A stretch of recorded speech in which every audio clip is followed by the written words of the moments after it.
நான் படிக்காதவன்னு சொல்றாரு. ஆனா தன்னை வார்த்தைக்கு வார்த்தை படிச்சவன் சொல்றவர் தான் பாத்தீங்கன்னா அவ்வளவு மோசமான வார்த்தையில, தரக்குறைவான வார்த்தைகள் எல்லாம் பேசிட்டு இருக்காரு.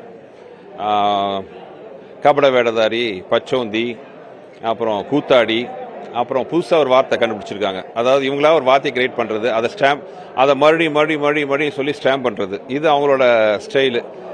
சம்மந்தம் இல்லாமல் சினிமா சங்கின்ட்டு. நான் சினிமாலேருந்து வந்து எல்லாருக்கும் தெரியும். சங்கின்னு ஏன் சொல்கிறாங்கன்னு தெரியல.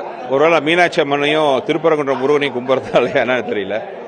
பட் வார்த்தைக்கு வார்த்தை தன்னை படித்தவர்னு சொல்கிறது இப்படி வந்து தரம் இறங்கி ஒரு தனி மனித தாக்கலில் ஈடுபடுறதை பார்க்கும்போது ரொம்ப வருத்தமாக இருக்குது.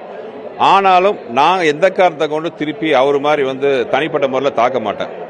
என்னால் முடியாதுன்னு இல்லை. ஏன்னா அவருக்கு எழுதி கொடுக்கறவங்களோட நான் திறமைசாலி. என் படங்களில் வந்து பல வசனங்களை தான் அவரே அவரோட ஸ்பீச்சில் யூஸ் பண்ணிட்டு இருக்காரு.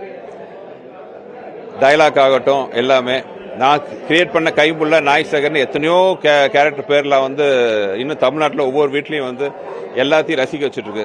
அப்படிப்பட்ட எனக்கு இவருக்கு ஒரு சினிமா சங்கி பதில் நான் ஒரு பட்டப்பேர் வச்சு கூப்பிட்றதுக்கு ரொம்ப நேரம் ஆகாது. ஆனால் அதெல்லாம் நான் பண்ண மாட்டேன். நான் வந்தது ஒரு தனிநபருக்கு பதில் சொல்றதுக்கோ தனிநபரை தாக்குதலுக்கோ கிடையாது.